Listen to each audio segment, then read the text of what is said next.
ನಿಕೇಶ್, ನಾನು ನೇರವಾಗಿ ಹೇಳಕ್ ಇಷ್ಟಪಡ್ತೀನಿ. ನನ್ನ ಫ್ರೀಡಂ ಪಾರ್ಕ್ ನಾನು ಹೋಗಿದ್ದೆ, ಸರಿನಾ? ಪ್ರತಿಭಟನೆಯ ರೂಪುರೇಷೆಗಳನ್ನ ಗಮನಿಸ್ತಾ ಇದೆ. ಮೀಡಿಯಾದವರು ಹೋದ್ ಕೂಡಲೇ ಗೋ ಬ್ಯಾಕ್ ಅಂತ ಕೂಗೋದು. ಈಗ ಅವ್ರನ್ನ ಕವರೇಜ್ ಮಾಡಿದ್ರೆ ಅಲ್ವಾ ಅವ್ರು ಏನ್ ಪ್ರತಿಭಟನೆ ಮಾಡ್ತಾ ಇದಾರೆ ಅಂತ ನಾವು ಕೂಡ ತೋರ್ಸಕ್ಕಾಗದು. ನಮ್ಗೆ ಅವಕಾಶ ಕೊಡದೇನೆ ಇವರು ಈ ತರ ಕೂಗ್ತಾರೆ. ಆಮೇಲೆ ಹೇಳ್ತಾರೆ ಅವತ್ 20 ದಿನ ನೀವು ಎಲ್ಲೋ ಹೋಗಿದ್ರಿ ಅಂತ. ನಿಮಗೆ ಎಲ್ಲದಕ್ಕೂ ನಾನು ಮಾಹಿತಿಯನ್ನ ಕೊಡ್ತಾ ಹೋಗ್ತೀನಿ ರೀ. ಇದೇ 2019 ನೇಮಕಾತಿ ಪರೀಕ್ಷೆಗಳ ಅಕ್ರಮ ಆದಾಗ ಇದೇ ಮಾಧ್ಯಮನೇ ಮಾತನಾಡಿದ್ದು, ಇದೇ ಕೆಪಿಎಸ್ಸಿ ನೇಮಕಾತಿ ಅಕ್ರಮಗಳಾದಾಗ ಇದೇ ಮಾಧ್ಯಮನೇ ಮಾತಾಡೋದು. ನಿನ್ನೆ ವೆಟರ್ನರಿ ಡಾಕ್ಟರ್ ಆಗೋದಕ್ಕೆ 80 ಲಕ್ಷ ಲಂಚ ಕೊಡಬೇಕು ಅಂತ ಹೇಳೋದನ್ನ ಇದೇ ರಿಪಬ್ಲಿಕನ್ ತೋರಿಸಿರೋದು. ಅಷ್ಟೇ ಅಲ್ಲ, ಇದೇ ನೀಟ್ ಎಕ್ಸಾಮ್ ನಲ್ಲಿ ಮೊನ್ನೆ 10 ನಿಮಿಷ ಲೇಟ್ ಆಗಿದ್ದಕ್ಕೆ ಒಂದಷ್ಟು ವಿದ್ಯಾರ್ಥಿಗಳನ್ನ ಹೊರಗಡೆ ನಿಲ್ಲಿಸಿದ್ರಲ್ಲ, ಅವಾಗೆಲ್ಲೋಗಿತ್ತು ಸರ್ಕಾರ ಇದನ್ನ ಪ್ರಶ್ನೆ ಮಾಡೋದಕ್ಕೆ? ಎಲ್ಲೋಗಿದ್ರಿ ನೀವೆಲ್ಲ? ಯಾಕೆ ಇದನ್ನ ಪ್ರಶ್ನೆ ಮಾಡಿಲ್ಲ? ಅವತ್ತು 4-5 ಹೆಣ್ಣು ಮಕ್ಕಳ ಜೀವನ ಹಾಳಾಯ್ತಲ್ಲ, ವಿದ್ಯಾರ್ಥಿಗಳ ಜೀವನ ಹಾಳಾಯ್ತಲ್ಲ ಅವತ್ತು ಎಕ್ಸಾಮಿಗೆ ಕೂರಿಸ್ತೆ. ಅವರುಗಳ ಕಥೆ ಏನು? ಅವತ್ತು ತೋರಿಸಿದ್ದು ಇದೇ ಮೀಡಿಯಾ, ಇದೇ ಮಾಧ್ಯಮ. ರೈತರ ಪರವಾಗಿ ನಿಂತಿರೋದು ಇದೇ ಮಾಧ್ಯಮ. ರೈತರ ಪರವಾಗಿ ಹೋರಾಟಗಳಾಗ್ತಾ ಇದೆ, ರೈತರೆಲ್ಲ ಬೀದಿ ಬಿದ್ದು ಉರುಳ್ತಾ ಇದ್ದಾರೆ. ಅವಾಗೆಲ್ಲ ನೀವೆಲ್ಲ ಎಲ್ಲೋಗಿದ್ರಿ ಅಂತ ಪ್ರಶ್ನೆ ಮಾಡ್ತೀವಿ, ಉತ್ತರ ಕೊಡ್ತೀರಾ? ಅದೇ ನೀವು ಮಾಡ್ತಿರುವಂತ. ಹೌದು, ವಿದ್ಯಾರ್ಥಿಗಳ ಪರವಾಗಿ ನಾವು ಯಾವಾಗಲೂ ನಿಂತಿದ್ದೀವಿ, ವಿದ್ಯಾರ್ಥಿಗಳ ಪರನೇ. ವಿದ್ಯಾರ್ಥಿಗಳ ಅನ್ಯಾಯ ಆಗಿದೆ, ಕೇಂದ್ರ ಸರ್ಕಾರನ ಇದೇ ಮೀಡಿಯಾ ಪ್ರಶ್ನೆ ಮಾಡ್ತೀವಿ. ಆನ್ಸರ್ ಮಾಡಲೇಬೇಕು, ಉತ್ತರ ಕೊಡ್ಲೇಬೇಕು. ರಾಜೀನಾಮೆ ಕೊಡಬೇಕಾ? ವಿದ್ಯಾರ್ಥಿಗಳು ಕೇಳ್ತಿದಾರೆ ಅಂದ್ರೆ ಅದಕ್ಕೆ ನೀವು ಉತ್ತರ ಕೊಡ್ಲೇಬೇಕು. You are the answerable. ಆದ್ರೆ ನೀವು ಈ ರೀತಿ ನಮ್ಮನ್ನು ಹತ್ತಿಕ್ಕುವಂತ ಕೆಲಸ ಮಾಡ್ತಿದ್ರೆ, ಆದ್ರೆ ನೀವು ಪ್ರತಿಭಟನೆಯನ್ನು ಮಾಡಬಹುದು ಪರ್ಮಿಷನ್ ಕೇಳ್ಕೊಂಡು. ಆದ್ರೆ ನಾವು ನಮ್ಮ ಫ್ರೀಡಮ್ ಆಫ್ ಸ್ಪೀಚ್ ಆರ್ಟಿಕಲ್ 19 ಅದು ನಮಗೂ ಇದೆ, ನಾವು ಬರ್ತೀವಿ. ಆದ್ರೆ ನಿಮ್ ತರ ರಿಸ್ಟ್ರಿಕ್ಷನ್ಸ್ ನ ಮೀರೋದಿಲ್ಲ. We have restrictions. ಅದಕ್ಕೊಂತ ಒಂದಷ್ಟು ಆರ್ಟಿಕಲ್ಸ್ ಇದೆ, ಅದನ್ನು ನಾವು ಪಾಲಿಸ್ತೀವಿ. ಕರೆಕ್ಟಾ? ನಾವೇನ್ ಬೇರೆ ಕೇಳ್ತಾ ಇಲ್ಲ, ನಾವು ಕೇಳ್ತಾ ಇರೋದು ವಿದ್ಯಾರ್ಥಿಗಳ ಪರವಾಗಿಯೇ. ಎಸ್, ಇದ್ರ ಬಗ್ಗೆ ನಾನು ಯಾಕಂದ್ರೆ ಹೇಳ್ಬೇಕಿತ್ತು. ನಿನ್ನೆ ಯಾವ ಮಾಧ್ಯಮದವರ ಮೇಲೆ ಯಾವ ರೀತಿ ನಡ್ಕೊಳ್ತಾ ಇದ್ದಾರೆ, ಇದು ಸರಿಯಲ್ಲ. ಆಯ್ತಾ? ರಿಪಬ್ಲಿಕ್ ಕನ್ನಡ ಧ್ಯೇಯ ವಾಕ್ಯ, ನಿಮ್ಮ ಧ್ವನಿ ಜನರ ಅಭಿಪ್ರಾಯಕ್ಕೆ ಒಂದು ಮುಕ್ತ ವೇದಿಕೆಯನ್ನು ಕೂಡ ರಿಪಬ್ಲಿಕ್ ಕನ್ನಡ ಒದಗಿಸಿಕೊಡ್ತಾ ಇದೆ. ಅದರಂತೆ ನೀವು ನಿಮ್ಮ ಅಭಿಪ್ರಾಯವನ್ನು ತಿಳಿಸಬಹುದು. ನೀಟ್ ಪ್ರಶ್ನೆ ಪತ್ರಿಕೆ ಸೋರಿಕೆಯನ್ನು ವಿರೋಧಿಸಿ ಶುರುವಾದಂತಹ ವಿದ್ಯಾರ್ಥಿಗಳ ಹೋರಾಟ ಹಳಿ ತಪ್ಪೋಗ್ತಾ ಇದೆಯಾ? ವಿದ್ಯಾರ್ಥಿಗಳ ನಿಜವಾದ ಕಳವಳಕ್ಕೆ ಈ ರೀತಿಯ ಪ್ರತಿಭಟನೆಯಿಂದ ಉತ್ತರ ಸಿಗಲು ಸಾಧ್ಯನಾ? ಈ ಬಗ್ಗೆ ನಿಮ್ಮ ಅಭಿಪ್ರಾಯವನ್ನು ನಮ್ಮ ಆನ್ಲೈನ್ಸ್ ಓಪನ್ ಆಗಿದೆ, ವಾಟ್ಸ್ಆಪ್ ನಂಬರ್ ಕೂಡ ಇದೆ, ಕಾಲಿಂಗ್ ನಂಬರ್ ಕೂಡ ಇದೆ, ಲಿಂಕ್ ಕೂಡ ಇದೆ. ಹೇಳ್ತಾ ಇದ್ದಾರೆ ಗೋ ಬ್ಯಾಕ್ ಅಂತ. ನಿಕೇಶ್, ಇವರಿಗೆ ಗೊತ್ತಾಗ್ತಾ ಇಲ್ಲ, ಒಂದಷ್ಟು ಆರೋಪಗಳು ಕೇಳಿ ಬರ್ತಾ ಇದೆ. ಈ ಗೋ ಬ್ಯಾಕ್ ಅನ್ನೋ ಮಾತಿನ ಹಿಂದೆ ಕೆಲವೊಂದು ಹೈಜಾಕ್ ಆಗ್ತಾ ಇದೆ ಅಂತ. ಆ ರೀತಿ ಆರೋಪಗಳು ಕೂಡ ಕೇಳಿ ಬರ್ತಾ ಇದೆ. ವಿದ್ಯಾರ್ಥಿಗಳೇ ಹುಷಾರು, ನಿಮ್ಮ ಗಮನ ಓದುವುದರ ಕಡೆ ಇರಲಿ, ಅಚೀವ್ ಮಾಡೋದ್ರ ಕಡೆ ಇರಲಿ. ಜನ ಏನ್ ಹೇಳ್ತಾರೆ ಅದಕ್ಕಿಂತ ಮುಂಚೆ ಒಂದಷ್ಟು ವಿದ್ಯಾರ್ಥಿಗಳು ನಮಗೆ ಸಿಗ್ತಾರೆ. ಈಗ ಕಲಬುರಗಿಯಿಂದ ನವೀನ್ ಅಂತ ಇದ್ದಾರೆ. ನವೀನ್ ಅವರೇ ನಮಸ್ಕಾರ.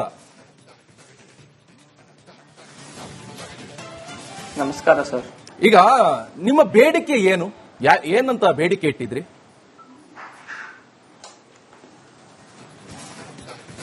ಈ ತರದ ಪೇಪರ್ ಲೀಕ್ ಮುಂದೆ ನಡೆಯಬಾರದು. ಹಾಗೆ ಇಂಥದ್ರಿಂದ ನಮ್ಮಂತ ಸ್ಟೂಡೆಂಟ್ಸ್ ಗಳಿಗೆ ಬಹಳ ತೊಂದರೆ ಆಗುತ್ತದೆ. ಇದನ್ನು ಗೌರ್ಮೆಂಟ್ ಆದಷ್ಟು ಕೂಡ ಧ್ಯಾನಕ್ಕೆ ತಂದಿ ಮತ್ತು ಇಂಥ ಪೇಪರ್ ಲೀಕ್ ಮುಂದೆ ಆಗಬಾರದೆಂದು ನಮ್ಮ ಬೇಡಿಕೆ ಸರ್. ಈ ಬೇಡಿಕೆನೆ ಕಾಣಿಸ್ಕೊಂಡಿಲ್ಲ ಅಲ್ಲ? ಅಲ್ಲಿ ನೀವು ಕೊಟ್ಟಿರುವಂತದ್ದು 3 ಬೇಡಿಕೆ ಅಲ್ಲ. ಒಂದು, ಧರ್ಮೇಂದ್ರ ಪ್ರಧಾನ್ ರಿಸೈನ್ ಮಾಡಬೇಕು. ಇನ್ನೊಂದು, ಅವರು ಪ್ರಧಾನಿ ನರೇಂದ್ರ ಮೋದಿ ಕ್ಷಮೆ ಕೇಳಬೇಕು. ಇನ್ನೊಂದು, ಅವರಿಗೆ ಕಾಂಪನ್ಸೇಷನ್ ಏನ್ ಕೊಡಬೇಕು, ಪರಿಹಾರ ಅದನ್ನು ಕೊಡಬೇಕು ಅಂತ ಇದೆ. ಮುಂದೆ ಯಾವ ರೀತಿ ಕ್ರಮಗಳನ್ನು ತೆಗೆದುಕೊಳ್ಬೇಕು ಅಂತ ಯಾರಾದ್ರೂ ಬೇಡಿಕೆ ಇಟ್ಟಿದ್ರಾ? ಇದು ನಿಮ್ಗೆ ಅನ್ಸಿಲ್ವಾ? ನೀವೊಂದು ವಿದ್ಯಾರ್ಥಿಯಾಗಿ ಯೋಚನೆ ಮಾಡಿ. ಸೊ ಇವಾಗ ಈ ರಾಜಕೀಯ ಎಲ್ಲೋ ಒಂದ್ ಕಡೆ ರಾಜಕೀಯ ವ್ಯಕ್ತಿಗಳು ಬೇಳೆ ಬೇಯಿಸ್ಕೊಂಡ್ರು. ಇದರಲ್ಲಿ ನಿಮ್ದೇನಾದ್ರೂ ಬೇಡಿಕೆ, ಇದರಲ್ಲಿ ಏನಾದ್ರೂ ದೊಡ್ಡ ಮಟ್ಟದಲ್ಲಿ ಏನಾದ್ರೂ ಸುದ್ದಿ ಆಯ್ತಾ? ಅದ್ರ ಬಗ್ಗೆ ಏನಾದ್ರೂ ಪಾಂಪ್ಲೆಟ್ ಹಂಚಿದ್ರ? ನಿಮ್ಮ ಈಗ ಹೋರಾಟ ಮಾಡ್ತಿದ್ರಲ್ಲ, ಜಂತರ್ ಮಂತರ್ ಇರ್ಬೋದು, ಫ್ರೀಡಂ ಪಾರ್ಕ್, ಏನಾದ್ರೂ ಕೊಟ್ಟಿದ್ರ? ಮುಂದೆ ಯಾವ ರೀತಿ ಕ್ರಮಗಳನ್ನು ತೆಗೆದುಕೊಳ್ಬೇಕು ಅಂತ?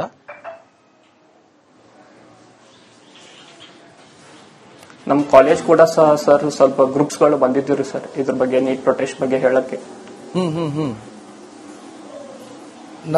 ನವೀನ್, ನೀವು ನೀಟ್ ಎಕ್ಸಾಮ್ ಬರ್ದಿದ್ದೀರಿ ಅಲ್ವಾ?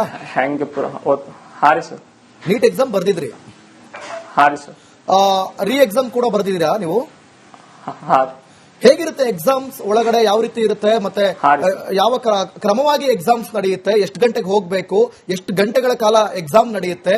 ಮತ್ತೆ ಅಲ್ಲಿನ ವಾತಾವರಣ ಹೇಗಿರುತ್ತೆ? ಸ್ವಲ್ಪ ನಮ್ಮ ಹತ್ರ ಹಂಚಿಕೊಳ್ಬೋದಾ? ಹಾರಿ ಸರ್, ಹೇಳಿ. ಮೊದಲು ನೀಟ್ ಅವ್ರು ಅಡ್ಮಿಟ್ ಕಾರ್ಡ್ ದಲ್ಲೇ ಕೊಡುತ್ತಾರೆ ಸರ್ ಈ ರಿಪೋರ್ಟಿಂಗ್ ಟೈಮ್ ಎಷ್ಟರ ಒಳಗಡೆ ಬರ್ಬೇಕಂತೆ. ಅವಾಗ್ಲೇ ಕೊಡ್ತಾರೆ. ಬಂದ್ಮೇಲೆ ನಮ್ ಸೆಕ್ಯೂರಿಟಿ ಚೆಕ್ ಆಗ್ತಾವ್ರಿ ಸರ್. ಹಾರಿ ಸರ್, ಅವಾಗೆ ಕೊಡುತ್ತಾರೆ. ಓಕೆ ನವೀನ್, ನಿಮಗೆ ಪ್ರಶ್ನೆ ಪತ್ರಿಕೆ ಸೋರಿಕೆ ಆಗಿದೆ ಅಂತ ಅನುಮಾನ ಬಂದಿದ್ ಯಾವಾಗ, ಹೇಗೆ? ಹಾರಿ ಸರ್, ಹೇಗೆ ಅನುಮಾನ ಬಂತು ನಿಮ್ಗೆ? ನಮ್ಗೇನು ಇದ್ರ ಬಗ್ಗೆ ಏನು ಬಂದಿದ್ದಿಲ್ಲ ಸರ್.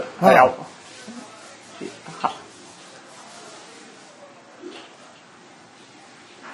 ಡೈರೆಕ್ಟ್ ಇದು NTA ಕ್ಯಾನ್ಸಲ್ ಮಾಡ್ತಂತ ಅವಾಗ ಗೊತ್ತಾಯ್ತು ಸರ್, ಪೇಪರ್ ಹಿಂಗ್ ಲೀಕ್ ಆಗ್ಯದ, ಆ ಕಡೆ ಆಗ್ಯದಂತ ಟೆಲಿಗ್ರಾಮ್ದಾಗ. ಓ, ಟೆಲಿಗ್ರಾಮ್ದಲ್ಲಿ. Okay okay. ಹಾ ರೀ ಸರ್. ಸೊ ಈಗ ಈ ಪ್ರತಿಭಟನೆಯಲ್ಲಿ ನಿಮ್ಮನ್ನು ಕೊನೆಯದಾಗಿ ನಾನು ಪ್ರಶ್ನೆ ಮಾಡ್ತೇನೆ, ಈ ಪ್ರತಿಭಟನೆ ಆಂಗಲ್ ನೋಡ್ತಾ ಇದ್ರೆ ನಿಮಗೆ ಜೆನ್ಯೂನ್ ಅನಿಸ್ತಾ ಇದೆಯಾ? ಈ ಪ್ರತಿಭಟನೆ ನಿಮಗೆ ಜೆನ್ಯೂನ್ ಅನಿಸ್ತಾ ಇದೆಯಾ?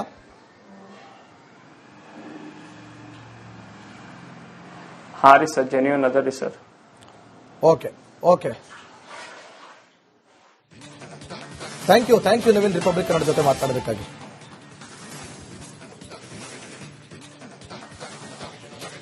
ನೋಡಿ, NTA ನ್ಯಾಷನಲ್ ಟೆಸ್ಟಿಂಗ್ ಅಥಾರಿಟಿ ಏನಿದೆಯಲ್ಲ, ಏಜೆನ್ಸಿ, ಅದೊಂದು ಏಜೆನ್ಸಿ, ನ್ಯಾಷನಲ್ ಟೆಸ್ಟಿಂಗ್ ಏಜೆನ್ಸಿ, ಆಯ್ತಾ? ಅದರಿಂದ ಅದನ್ನ ತೆಗೆದುಹಾಕಬೇಕು ಅನ್ನುವಂಥದ್ದು ವಿದ್ಯಾರ್ಥಿಗಳ ಒಂದು ವಾದ. ಹೌದು, ಯಾಕಂತಂದ್ರೆ ಅದನ್ನ ಈಗ ನೋಡಿ ನಿಕೇಶ್, ಮುಂಚೆ ನಿಮಗೆ ಆಲ್ ಇಂಡಿಯಾ ಪ್ರೀ ಟೆಸ್ಟಿಂಗ್ ಆಗಿ ನಡೀತಾ ಇತ್ತು ಮೊದಲು ಎಕ್ಸಾಮ್, ಆಯ್ತಾ? ಅದಾದ್ಮೇಲೆ ಆಯಾ ರಾಜ್ಯಗಳಲ್ಲಿ ನಿಮಗೆ CET ತರ ಮಾಡ್ಕೊಳ್ತಾ ಇದ್ರು. 2010ರಲ್ಲಿ ನೀಟ್ ಅನ್ನೋದು ಪ್ರಸ್ತಾವನೆ ಆಯ್ತು, ಆಯ್ತಾ? ಅದಾದ್ಮೇಲೆ 2013ರಲ್ಲಿ ಮೊದಲ ಎಕ್ಸಾಮ್ ನಡೆಯುತ್ತೆ ನೀಟ್. 2014ರಲ್ಲಿ ಸುಪ್ರೀಂ ಕೋರ್ಟ್ ಅದಕ್ಕೆ ತಡೆಯಾಜ್ಞೆಯನ್ನು ತರುತ್ತೆ, ಈ ರೀತಿ ಬೇಡ ನಮಗೆ ನೀಟ್, ನಮಗೆ ಮುಂಚೆ ಹೆಂಗಿತ್ತು ಹಂಗೆ ಇರಲಿ ಅಂತ. 2014 ಮತ್ತೆ 2015 ಮತ್ತೆ ವಾಪಸ್ ಆಯಾ ರಾಜ್ಯಗಳ CET ಪ್ರಕಾರನೇ ಎಕ್ಸಾಮ್ಸ್ ಗಳು ನಡೆಯುತ್ತೆ.